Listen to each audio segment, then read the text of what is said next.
This episode is brought to you by Farm Bureau Financial Services, Zach Miller Agency. If you're looking for an insurance agent with a personal touch, someone willing to have the real conversations about what's important to you, assistance with submitting claims, and offering quality coverage options, Farm Bureau Financial Services, Zach Miller Agency may be the place for you.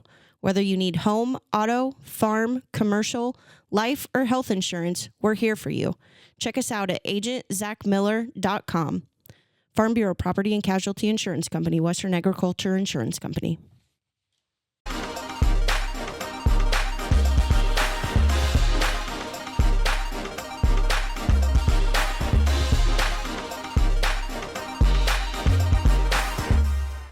Welcome back to another episode of Touching Base. I'm Zach Miller, joined by my co-host Vance, and we're thrilled to introduce one of the city council candidates for Ward 2 in Norfolk, Soshia Bohn. Soshia, how are you? Good. How are you guys? Doing pretty good. This is a different atmosphere for us. We're trying something a little new this year, doing episodes kind of at a place where you kind of wanted, but also it was a mutual decision, I suppose. We thought it was a good place. You wanted to do it downtown. Yes. Yeah. I'm a big advocate when it comes to making sure like the community's involved and knowing what we offer in Norfolk. So I thought this would be a good place. It's great. So we want to thank Fenders and Danny and Andrew and all those guys for letting us come down here and do this and taking over the couches here. Vance, what do you think of this? I like it. It's comfortable. It's a comfortable setting. Nice little ambiance. So I do enjoy coming here too. So it was a good time. And thanks for Fenders and Danny for supporting us and being a good advocate for what we do here too. Yeah, he's been on the show twice. Okay. So he's a big advocate for our podcast. He has the longest running episode that we've got. It was almost 4 hours long. Oh, wow. So we won't make this one that long. I was going to say, how long is this one? This one, we're going to try to keep it to an hour and a half. Okay. So make sure people stay tuned and all that stuff. We also want to mention we are doing our Swearing is Caring, third annual Swearing is Caring charity event. It's going to be at District Event Center here in Norfolk, April 25th from 4 to 8 p.m. Come down. Vance is going to bring some food. I'm not sure what beef. Beef. It's beef sandwiches. It's what's for dinner. It'd be some kind of beef sandwiches. Pulled beef, roast beef. We've had some great community buy-in. In the next few episodes, I'll announce kind of who's been donating and what's going on. We'll have silent auction. We'll have raffle items. Just come and make fun of Vance and I, and we'll have a good time. Yep. So, Soshia, are you originally from the area? Here? So my family is actually from here. We started farming, oh my gosh, way early. My mom's family's from here. So we actually relocated. My mom, she graduated from Norfolk. And then I grew up in a small town about a half hour south, Lee, Nebraska. However, because of the family dynamic, we are a big farming family. So agriculture was huge. Every single weekend, I don't know if anyone's ever hoed melon fields, did pumpkins, gourd squash. That's what we did growing up. So I've been in Norfolk pretty much my entire life is how I would say that. That's good. It's always good to have somebody running that's been grown up in the area, been from the area, knows the area. It's always crazy to have an outsider come in and try to run for city council or something, but it's good too. But and I went to college here at Northeast too, so like I grew up in a small town. As soon as I was done with high school, moved right into Norfolk, got an apartment. So like that's kind of what I call home. Good. What do you do for a living? So I am actually a mental health therapist and addictions counselor. I started here in Norfolk. That's all I've ever worked in the field. So again, kind of understanding that concept. So right now, I'm actually the outpatient clinical director for Behavioral Health Specialist. It's a nonprofit treatment of mental health and addiction problems here in town. We get people though all over the state. And I think for me too is understanding like the strength that Norfolk offers is super important to me. And so I get to see people flourish having that support of Norfolk. And I think that also drives me into this too.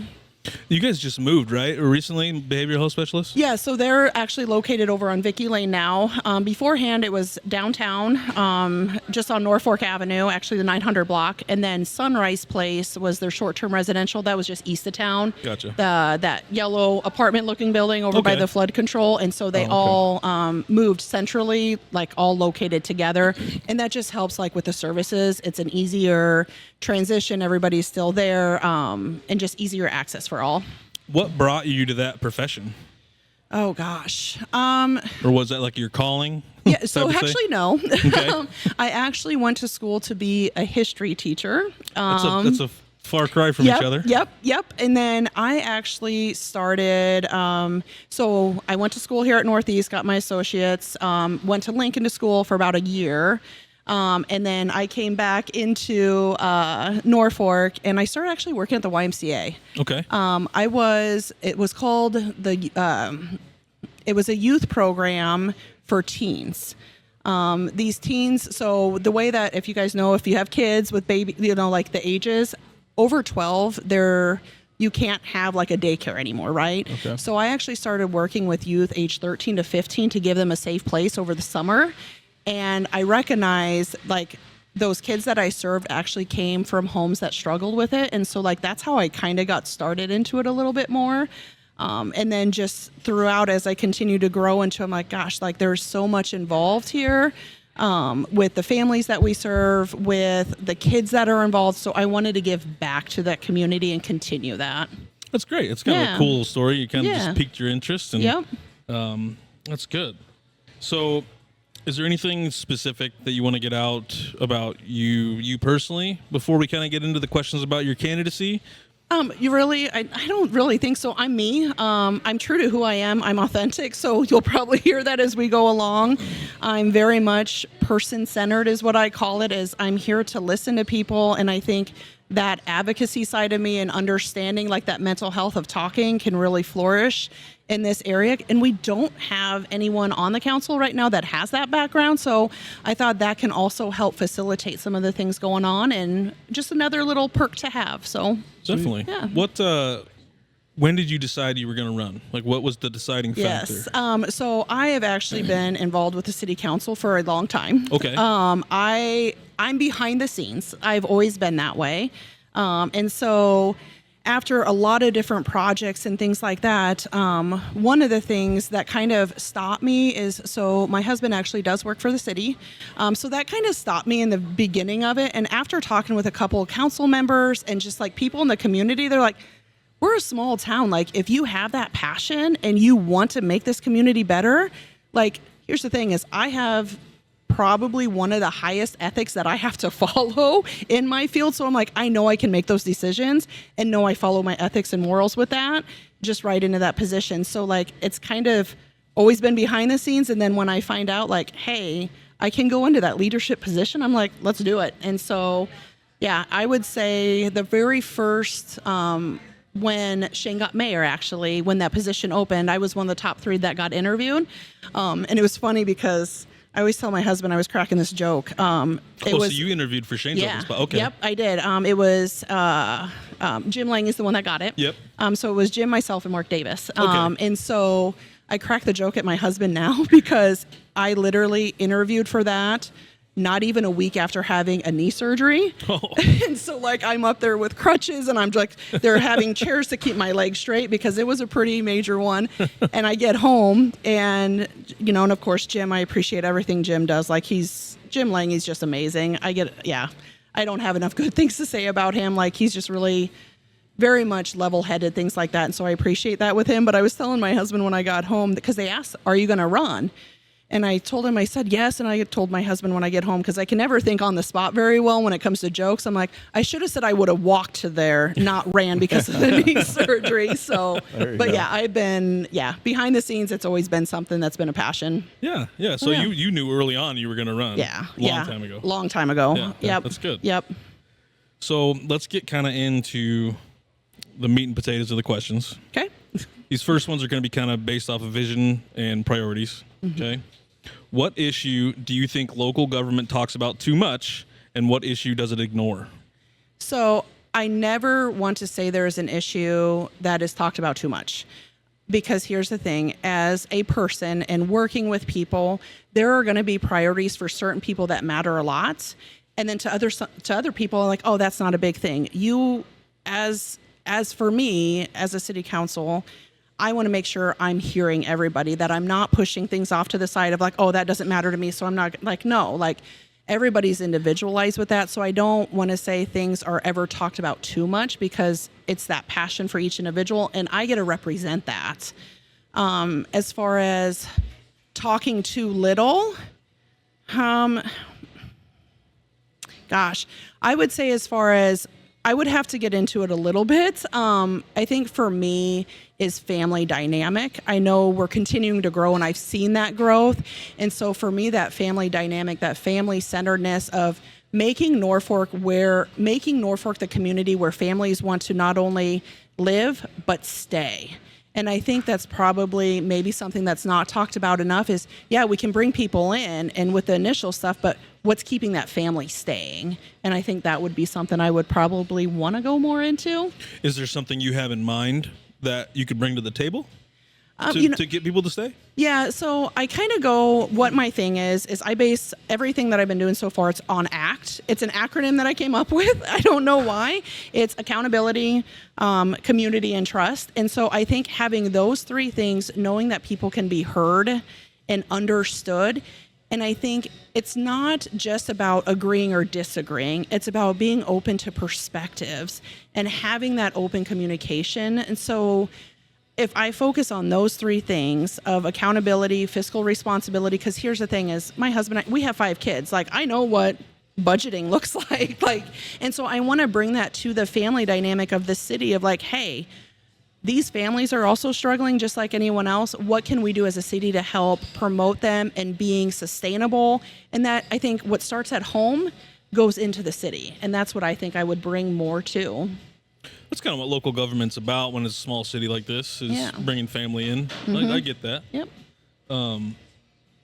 What is one thing you believe in that will make some voters uncomfortable? Oh. If there is one. Can you say that one more time? What is one thing you believe in that will make some voters uncomfortable? I don't know if it would ever be uncomfortable for me to ever. I guess I don't know that answer because I think it's individualized. Like if they're uncomfortable with something, I would like them to tell me so I can maybe explain it a little bit more, give them a perspective. But also for me is understanding where they're coming from too. Right. So I don't know if there's a true thing that about me that would make people uncomfortable in that sense. I would hope they would know I'm open and I'm honest and I want to have those conversations.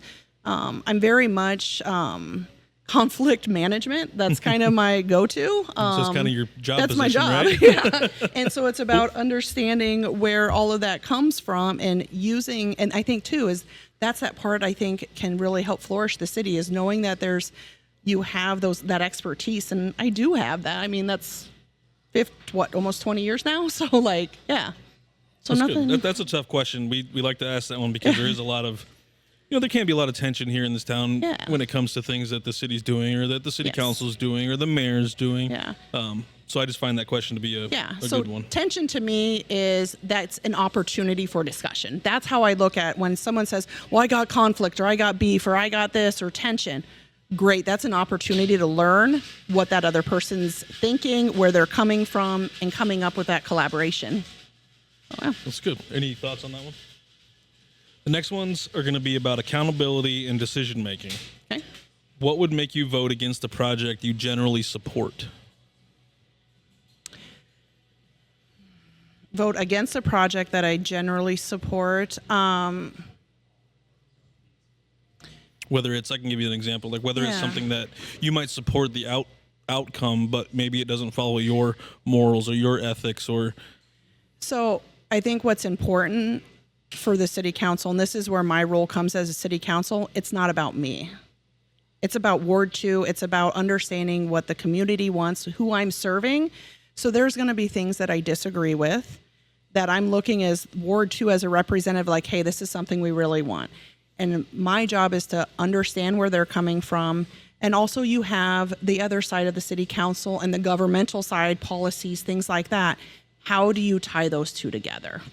Well, yeah, you're a representative of your one district, but you're also part of the town. Yes. So your duty is it's to your ward, but it's also to the overall of the town. So just because it benefits one section doesn't mean that it's good for the entire town. I kind of see that question as like maybe it's something like where he was saying maybe it's outcome, maybe it's not outcome, maybe it's in premise you like the idea, but it's just fiscally irresponsible. It just doesn't work. Yeah. It only benefits a few as opposed to benefits the many. Yeah. And as government scales, obviously the city council level, or city town level, and then county level, it gets bigger and bigger what you're trying to do. Yeah. And I think we lose a lot of that in all forms of government, including on the lowest levels of government. Yeah. We're losing that in a lot of city councils and stuff like that around the country. So Yeah, more people need to pay attention to that part Yes, of it. and I think too is like, some of the stuff that I've kind of done, two of the bigger projects that I'm really proud of is the daycare, bringing a daycare back into town. Because of the shortfall was so much, like there was like 700 kids without daycare. And so that stops your growth of businesses because people can't work. So I look at it as that community is how much. Now, did I need daycare? No. I could have voted no, but I'm looking strategic planning long term, what is going to be the best? So that's one of the, I guess, and the other piece with that, and I have to give a shout out to everybody that was involved because it wasn't just one person. It wasn't just me. It was a collaboration of multiple people that came together and said, hey, this is what we're needing right now. How can you help? And here's the thing is, I'm not part of the daycare. I'm not I just volunteered because I'm like, I see what it can do for the community overall. And so those are some of the things. The other big thing for me, I guess, when you look at community is when you start looking at layers and levels, so to speak, is I'm really invested in, I did a lot of different types of training for police. One of my things is de-escalation skills in crisis. And so I think when you look at a community in general, if you think about safety, Ward 2, that's my ward, right? But here's the thing is when you think about safety, I'm going to leave Ward 2. I'm going to go downtown. I'm going to go to Johnson Park. They're all different wards. So you have to understand that it comes from a sense of community, and that community pride involves everything. So.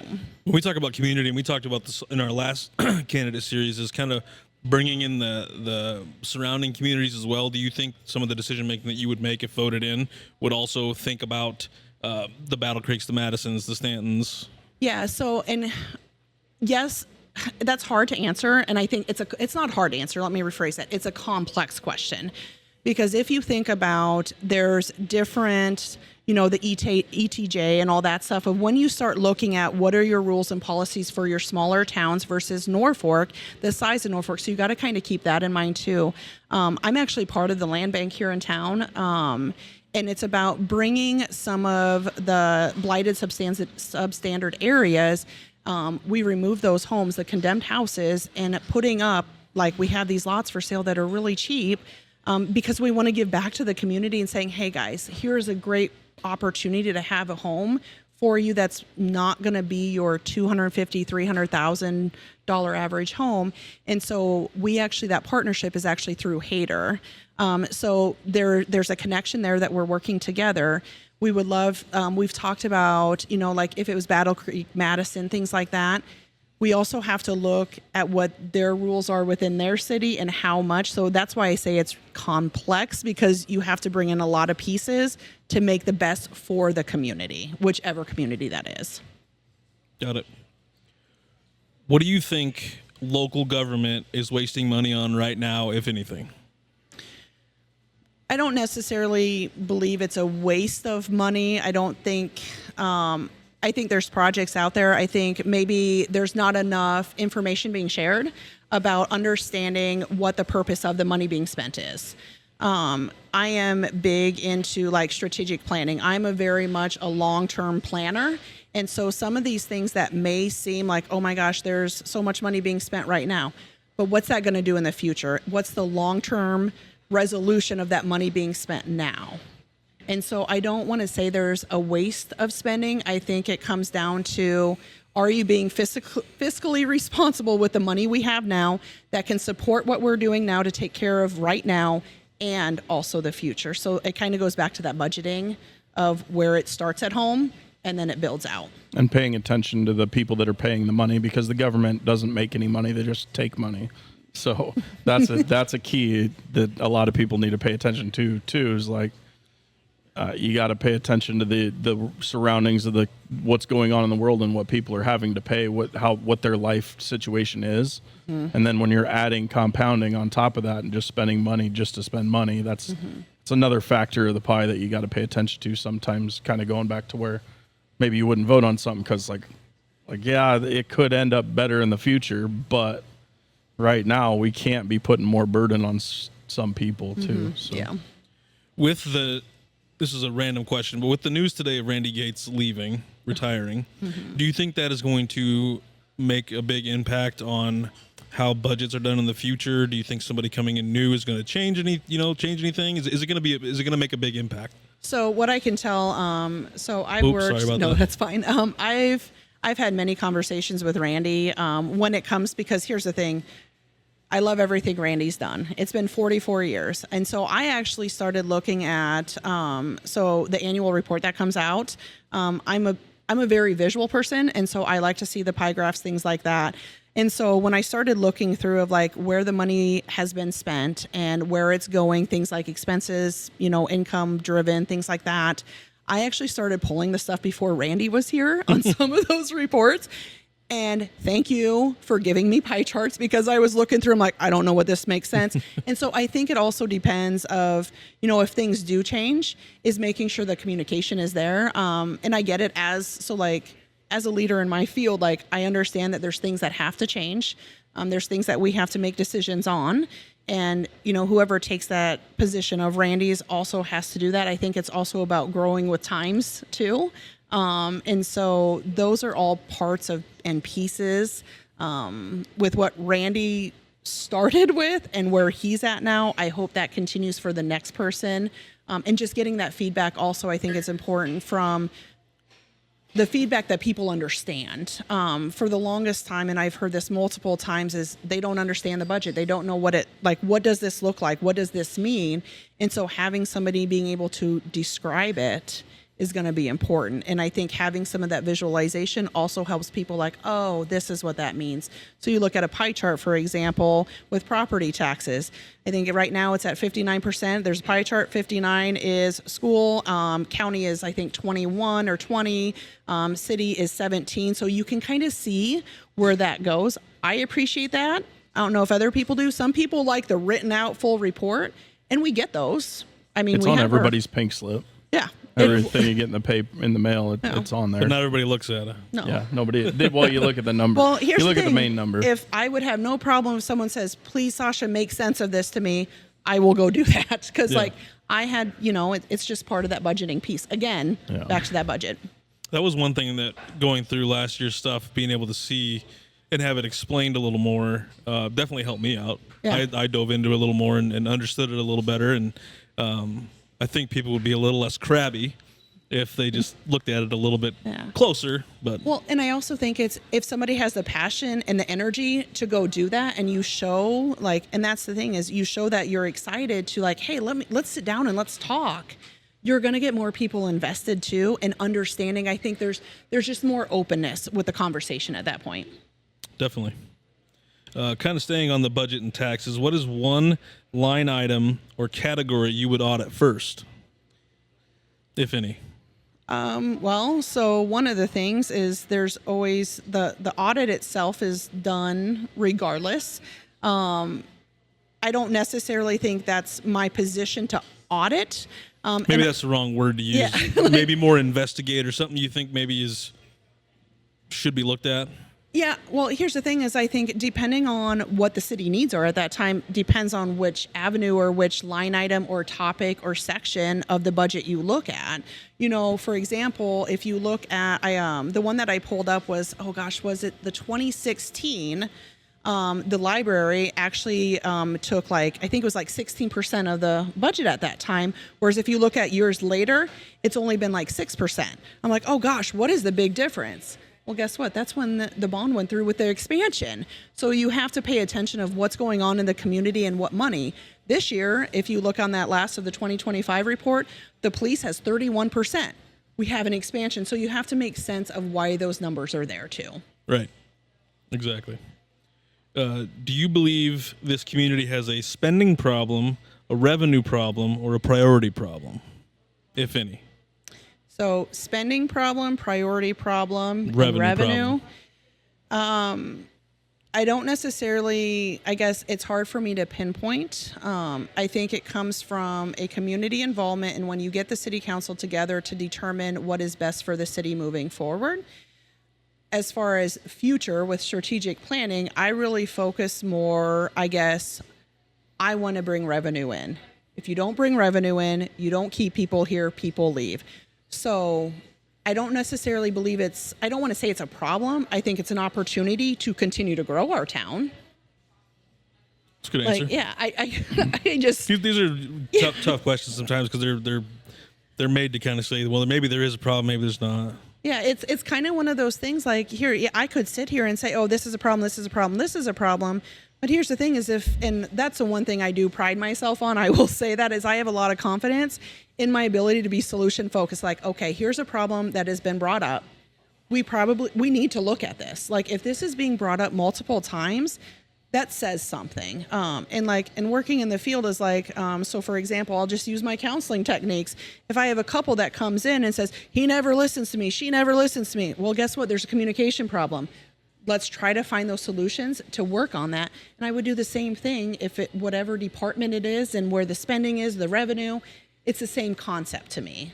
And so that's where I would kind of start it. Do you think there's been any problems that have been overlooked in the past here in the last 5 years or so that maybe need addressed? Or have they kind of been put out in the open? So I don't necessarily know if it's been put out in the open per se. I think there's been a lot of talk, and you have your groups and things like that, and I appreciate the small, like the civic engagement between groups. And then when it comes to the city, sometimes I do feel like when it comes to the city council, people are like, oh, I didn't know about that, or, this is the first time I'm hearing about it.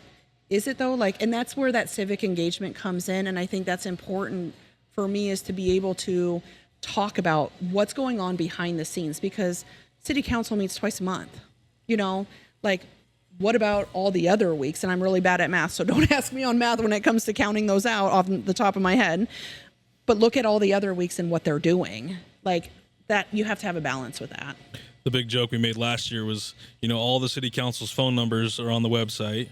Mm-hmm. They have all the meetings up on YouTube. I mean, there's access. You just have to go actually look at it. Well, and here's the other thing is with access and accessibility, though, too, is I think, yes, you can go search for it. I also think, one of the things that I would do is making sure I'm outreaching. I think there was one thing about coffee with, they were going to do something with the city council where people have coffee or whatever and talk and can learn about it. That's something that I'm a huge proponent of, is making sure that people feel heard, that we're listening, and that we're taking this stuff serious, because this is our town. This is our home. And it's my home. I want to be that person too. Yeah. I think some of it too is they were trying to plan some of that stuff during the day, during the week. And I think some people obviously felt left out because they can't leave their jobs. They can't, that's part of it too. Yeah. But I think it's a tough thing to balance. Yeah, well, and I think having open avenues and different accessibility pieces, kind of like with this, right?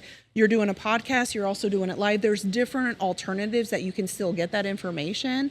And I think just continuing to that, because I do agree, it's at this time, this date, it's only, no, you're fine. It's only at this time, there's nothing else. At that point, yeah, not having that accessibility would be something for sure. Me to help over?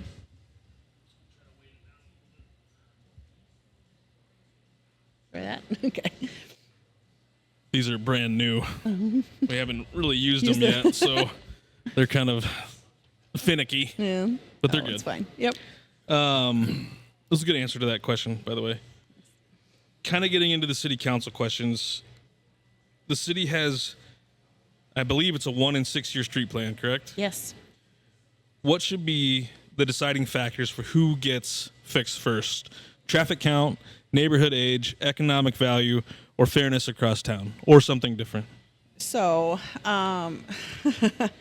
this is where it can kind of get a little bit more, again, complex, because we have to look at traffic count, absolutely. You also have to look at how old the roads are. What does their substrate look like? Like if you look at, if you're going to continue to patch, that subgrade, and that's where I think some of that financial responsibility comes in. If you look at a road that may cost, hey, it's going to cost $10,000 to fix, or we can patch it for $2,000, and it's and 10 years later, it's going to cost you over $1 million to fix. So you have to look at that financial responsibility in that long term, that strategic planning too. So I don't necessarily believe that it's based off of one thing per se. I think there's a lot of multiple things that go into making a decision of which streets do need repaired and which ones don't. Safety is a huge thing of mine.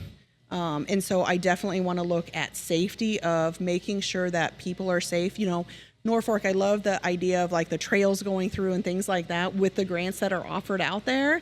And so making sure if the trails are connected, do we have safety crossing the major intersections and the major roads?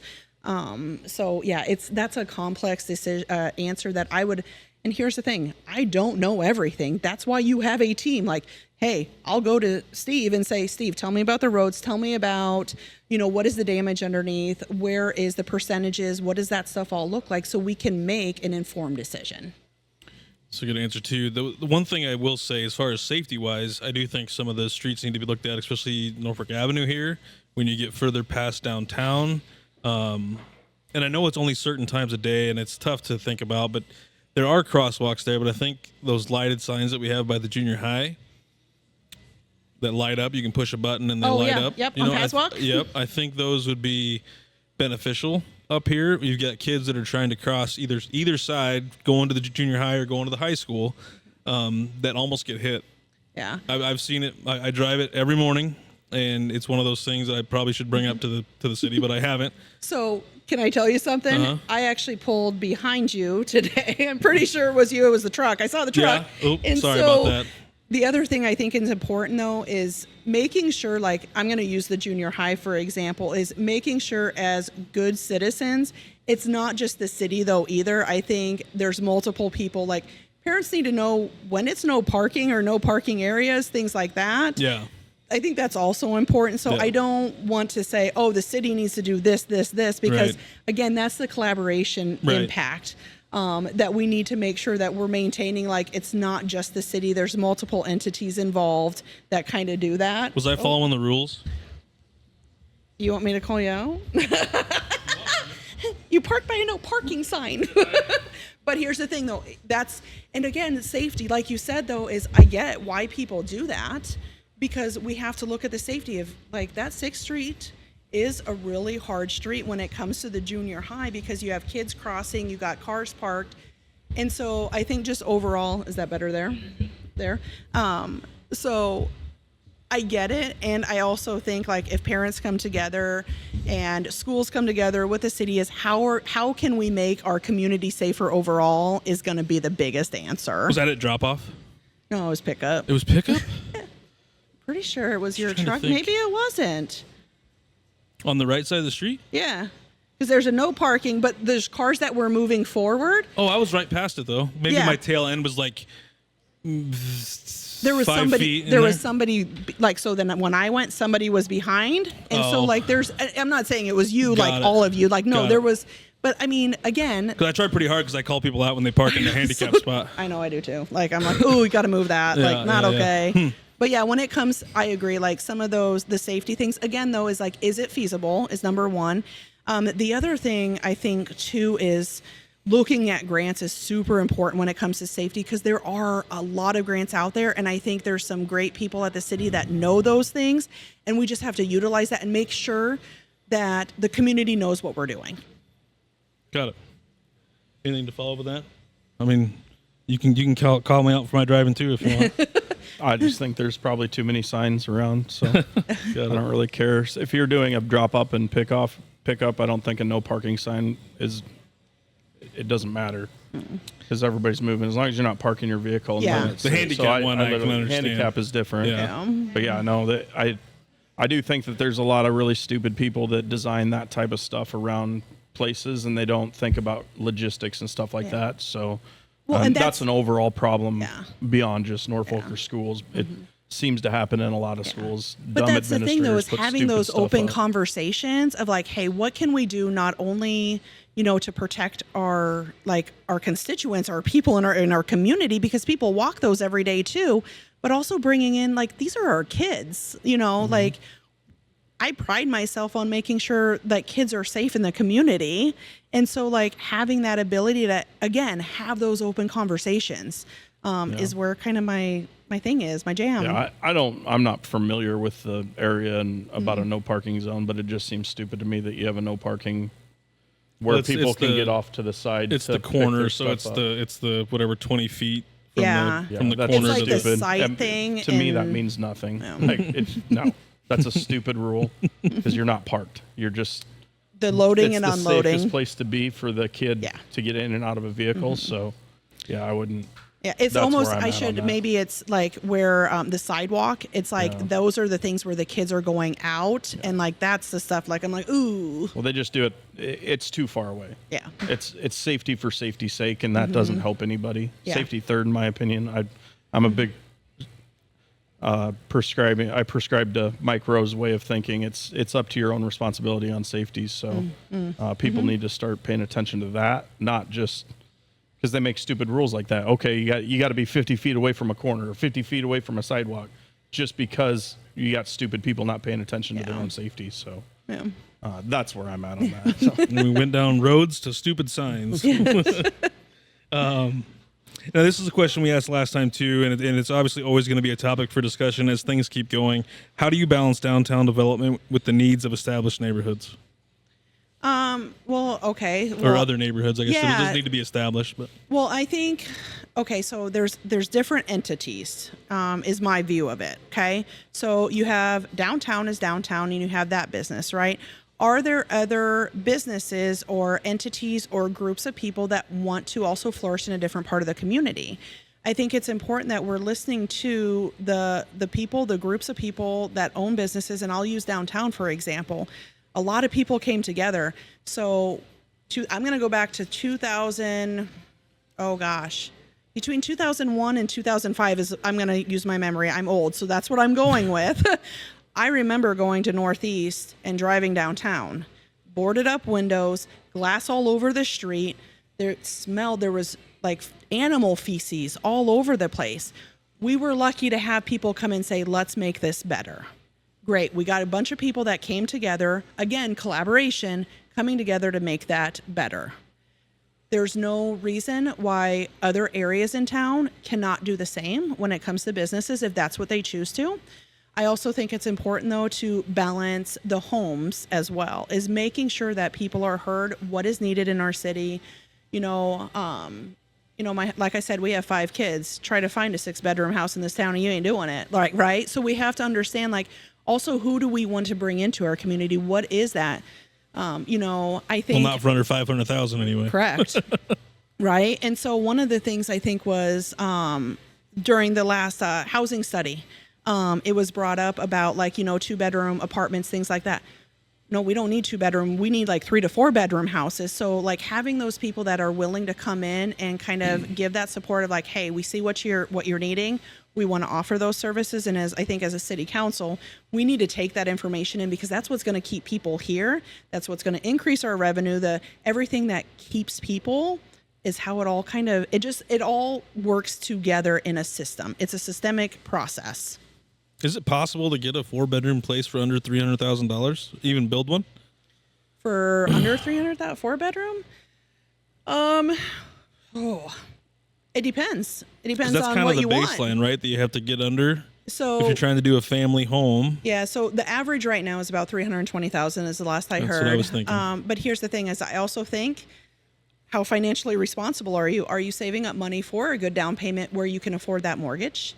The other side of it too is, do you want granite countertops? Do you want quartz? Do you want, can you get away with mica, or concrete, all those things? Do you want oak cabinets?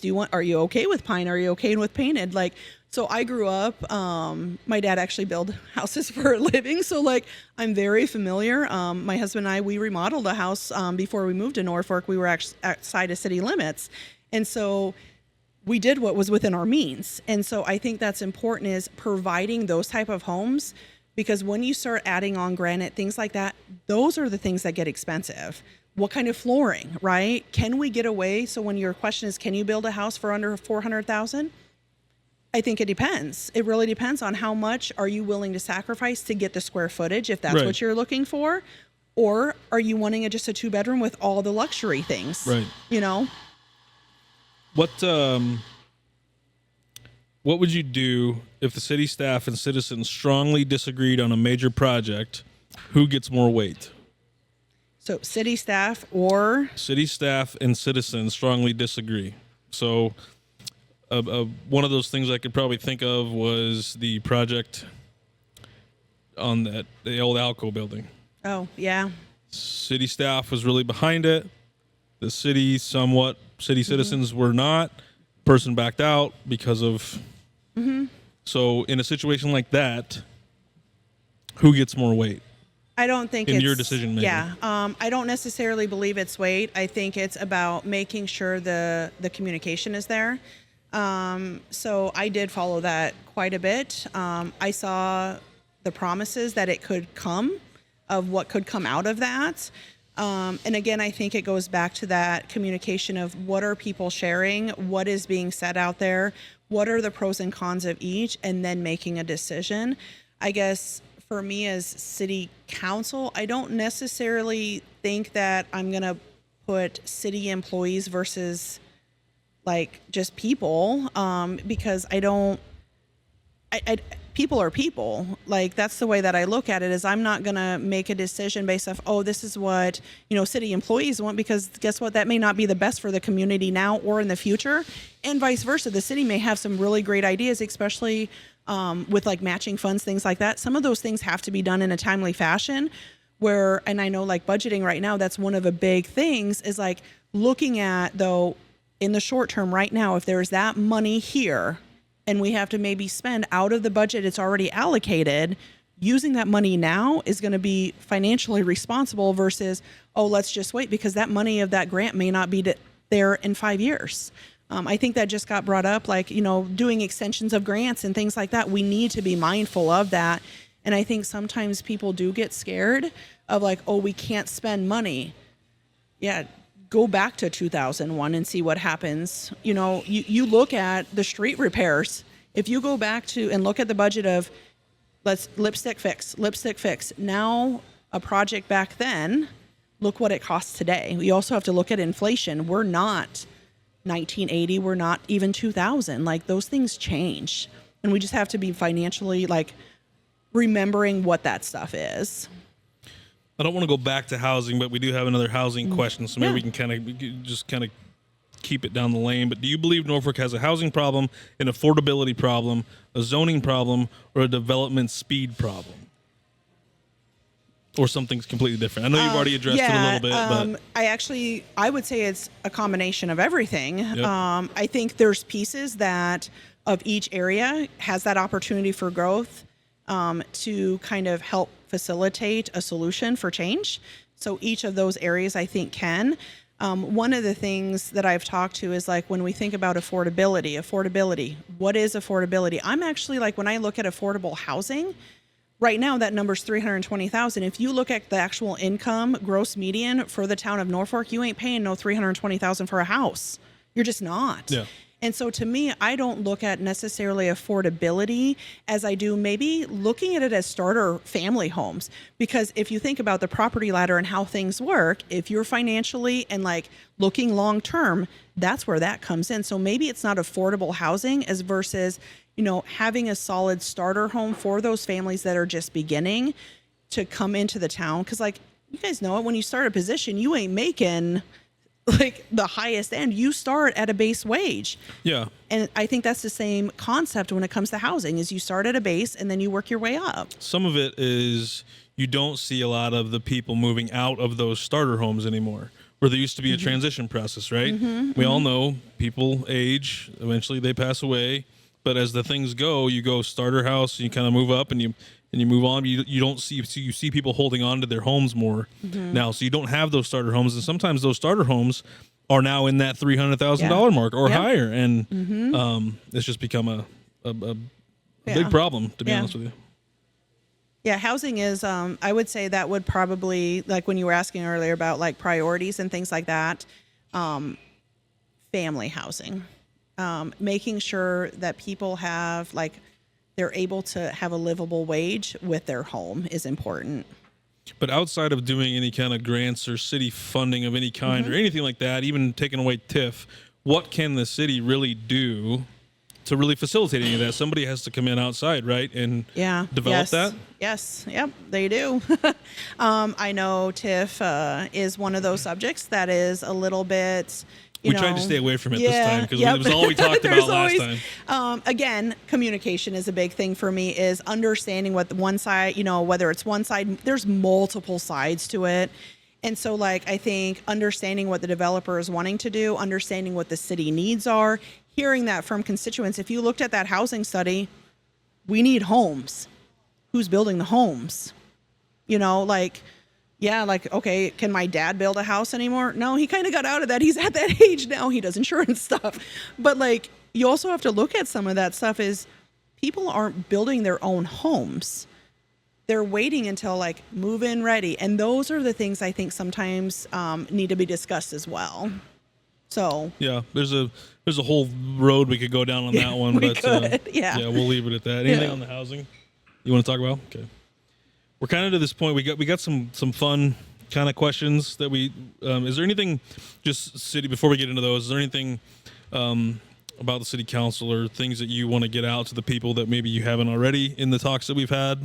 I think as far as like the city council, where I kind of, I really want people to know about me is like, this isn't something that I'm just jumping into. It's something that I've strategically thought about. It's something that I've been invested in. It's something that I've continued to do behind the scenes.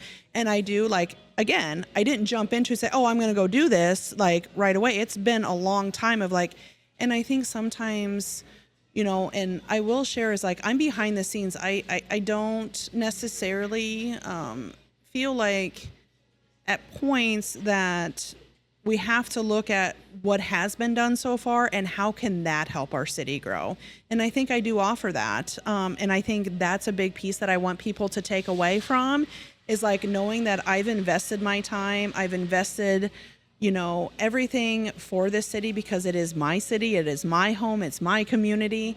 And I want other people to have that same passion that this is my home. You go somewhere like, yeah, I'm from Norfolk and this is what we're doing. And so I think not only the things I've done, but like the passion that I have are the two big takeaways. Got it. Yeah. So we've got, these are our name it questions is what we call them. Okay. Oh gosh. So this is kind of a rapid fire thing. So don't think too long and hard about these. Just kind of. I strategically think though. I know you do. So name one city program that deserves more money. Oh God. Okay. Say that one more time. Sorry. Name one city program that deserves more money. Economic development. Name one that deserves less money. Ooh. Hard question. Can't answer that because I would have to look deeper into it. Okay. Sounds good. Name one recent city government decision you would have voted differently on. Again, I think behind the scenes is a little bit different, so that's hard to answer too. I will say this is the housing numbers that we actually got, a lot of people did not respond. It was very few of the actual percentage. So I would want to do more research on something like that. I think it's hard for people. I don't respond to surveys. I don't take surveys. I never will. Yeah. That's how we get things done. Well, that's how. That's my. Sure. I don't think if we think government gets stuff done, I got the Norfolk. We're not going to agree. But I'm talking like national government surveys. I don't. Oh, yeah. I don't. No, because I really like people that do and don't. No. Yeah, well, and like, because I know one of the ones, it asked about like, what are your top priorities? What needs to be done? It was a good Parks and Rec one, and very few people filled that out. I'm like, oh, this is for, and I agree. Like, there's some people that do and some people that don't, and that's okay. Yeah. But when I see those lower numbers, so like, again, statistically, I think it also plays of how many are out there actually doing the survey. Like you said, yeah. But you also got to be careful when it gets too high of a percentage too, because like I said, we just said, there's a subset of people that will never take them, and then there's a subset of people that are going to take them no matter what. Yep. And they're always gonna this survey is me. Yeah. So you can't. You can't go off of that. It's kind of one of those things you have to take it. You just got to look at it. Yep. It's a tool. It's you can't use it to make your decision. Yes. It's only a tool. Yes. So That's now a good these point. are pick one questions. So you have to pick one or the other. Okay, I know it might be tough. One or the other. Just know the can't people say we're both. forcing her to pick one or the other. It's kind of like a word. would It's not her rather. actual opinion. Lower taxes or maintain services. Maintain services. Growth or preserving neighborhood character. Both. I can't choose One one or of the other. those. Well, here's the thing is, without preserving, you're not going to keep and you're not going to grow. So I guess chicken or the egg? There's one way around There's one way around it right there. Faster development approvals or stricter review. Moderate in the middle. These are terrible questions. These are great This questions. is what they are. Okay, They're they're great supposed to be questions hard. because you can really get a feel for where somebody's at. So I Yeah. do appreciate it, but Yeah. I'm sitting here, I'm like, wait a minute. Like, and I think before I do things, so it would really depend. Yeah. Because here's the thing, I love the idea of development, but it also has to be done the right way. I think sometimes cutting a little red tape's okay. Yes, in a sense. I think cut a lot of red tape. You like to cut a lot of red tape? Yeah. Yes, no red tape. Okay. Cut regulations. That's where that's my path. Here's a good Okay. one too. More law enforcement spending and more infrastructure spending. Well, without infrastructure, you can't have more people working. So, and you can't have more people working without the infrastructure or the place to do it. Like, I went through like when the police redid their things, like the places where people had to work in there. I'm like, you actually have to sit in here, like you're getting exposed to things. I've heard it I'm got like, pretty cramped. yeah. And I'm Yeah. like, whoo, like, so again, chicken or the egg? There you go. There you go. So now we're kind of into our like last questions that we have for you, and then we'll kind of open it up for people online or anybody in attendance here. What does listening to the people mean when the people disagree with each other? It's about perspective. I think it's about openness and it's about willing to be open. I think sometimes that falls short is just because you can agree to disagree and still have open conversations. And I think sometimes that willingness to hear a different perspective or hear a different point of view can sometimes go on deaf ears. And I think having that openness allows people to communicate, and it's going to allow so much more growth and collaboration and just coming together. I don't even think it's so much as being open; it's constructive dialogue, right? Yeah. Yes. Yeah. That's a good. Yeah. Openness and that openness to me, and maybe I need to clarify. Getting is to like an end goal of a conversation, right? Not Openness is meaning you're not putting up your wall and saying this is what it's going to be, and I'm not going to listen to anything else. Because openness to me is open that door, even just a crack, to hear what somebody has to say. Yeah. Yeah. Got it. If everybody says they support transparency, why do citizens still feel left out of the loop?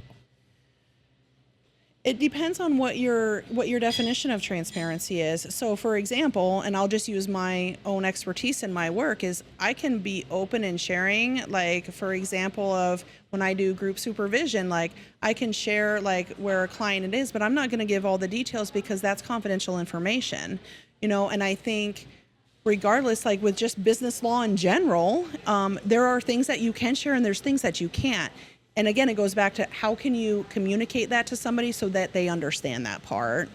So transparency, it depends on what you're looking for transparency. Do you want everything out in the open? Kind of like if you have everything out in the open, I don't know if things are going to get done. Like you have to pick some of those priorities by listening to the constituents, seeing where the city's at, where you want to be. Because if you're listening to absolutely every single thing that you have to do in the city, nothing's going to get done. So it kind of, what's your definition? Got it. That's kind of the questions we had for everybody.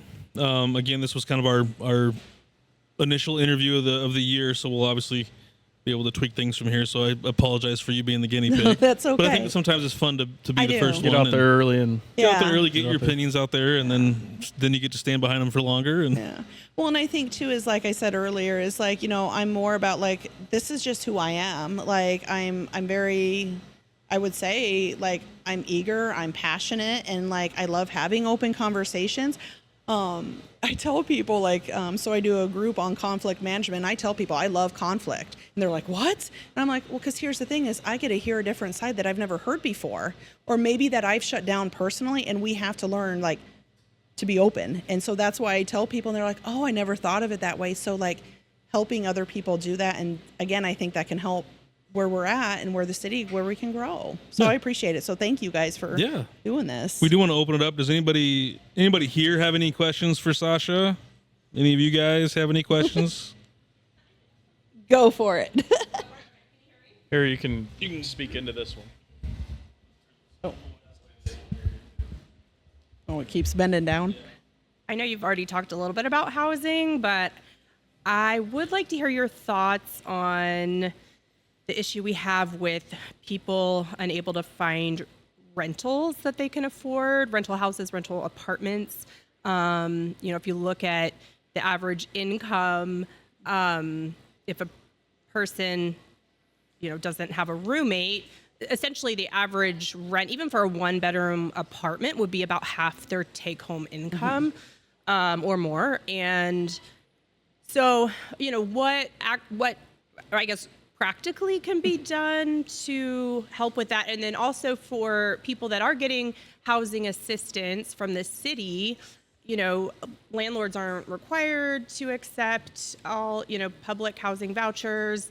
Sometimes they will set it just above what the housing voucher is approved for, and individual renters aren't allowed to supplement that according to the structures around those vouchers. And so just your thoughts and ideas on people who really are hurting to make rent right now. Yeah, so I'm going to break that into two different parts. So the first part, what I heard was more about the cost, right? And so for me, we have to look at what we do have for income base right now. What are the living wages of Norfolk? And sometimes we have to look at, this is where those opportunities for growth of bringing in new developments, bringing in new businesses that can offer some of those, the pay that can afford some of that feasibility piece. So again, going back to like, we want Norfolk to grow, we need to bring in some of those businesses that can offer those things. Now, I'm not saying, and I want to make it very clear, as I also understand running a business is financially, is we can't always pay that, right? And so I think it's important that people do know what funding sources are out there. As far as HUD, the Housing Urban Development or whatever, is where those limits are at. What I can tell you is where I have worked, and this is, part of that land bank, is I'm actually very invested in finding those solutions for people that can afford those things. And unfortunately, that comes from a state level. That's not a local level. And so if you guys, if people are interested, get onto the state legislature, see what's going on with that, because there are ways that, and I do believe that it will come, is finding, because it's so structured, and there's so many, like you said, red tape things that don't allow people to have these houses. And so we're having people at that state level really breaking that down a little bit more and trying to overcome those barriers, so then more people have that accessibility. Does that answer everything, or is there any follow-up questions that you have?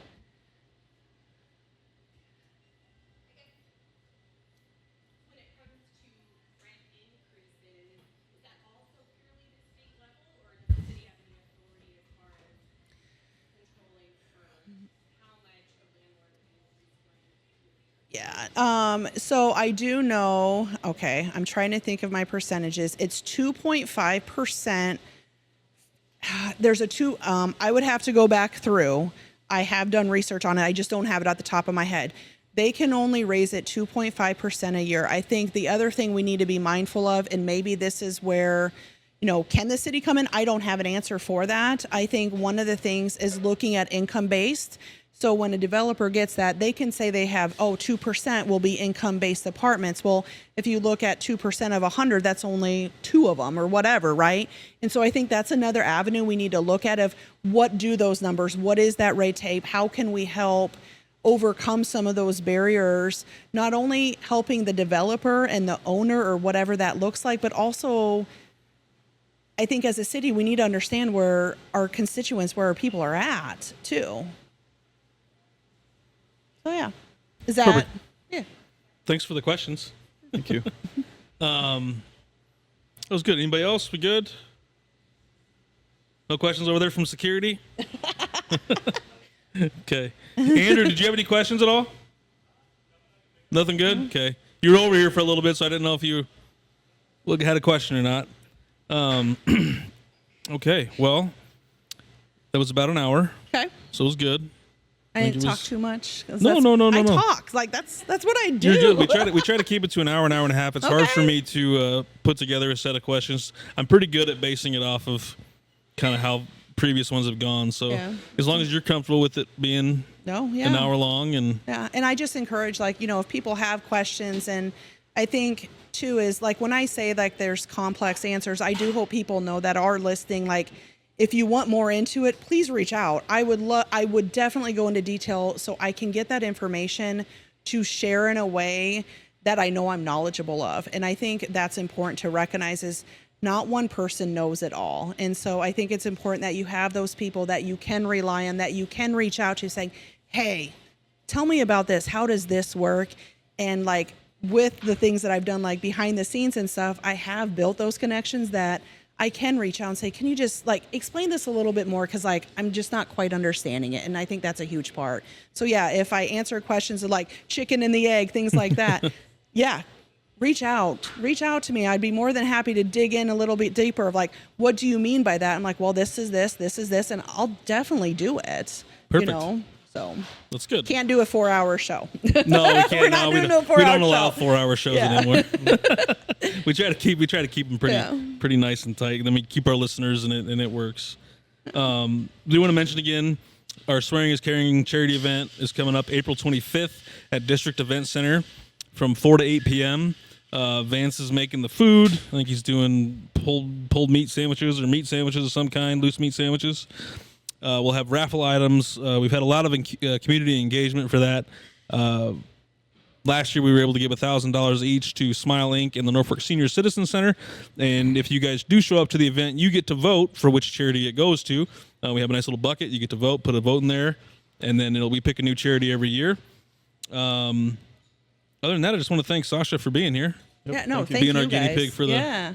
the candidate series, and hopefully this does well for you. Make sure you share it around to all your friends and everything, and then make sure that everybody get out. Is it May 12th? May 12th is, yes. So May 12th is when, like in person, of course, there's early registration. So if you haven't registered to vote, make sure you get out and do that. There are deadlines to that. So I have a Facebook page and it's a pin top. I have the websites of knowing like, hey, to even find out if you are registered. I know there's a lot of questions like, oh, can I vote for this or can I not vote for that? I have all that information on my city ward too.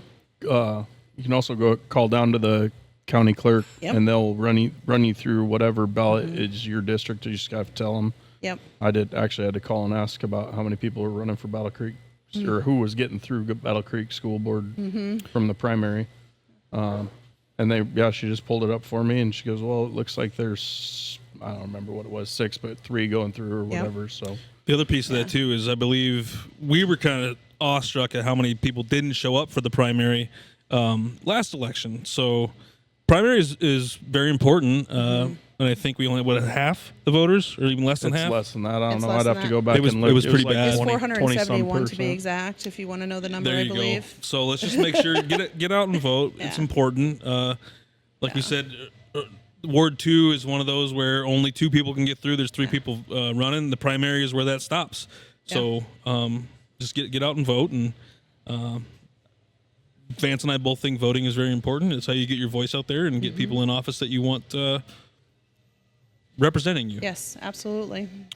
So huge thanks to my co-host Vance Nidek. Without him, the show would not be what it is. Huge thanks to Soshia. We really appreciate you making time to be here with us today. Thank you guys so much. I appreciate it. No problem. Thank you. Keep on the lookout for more great episodes. We'll have more coming up very, very soon, and we'll see you guys next time.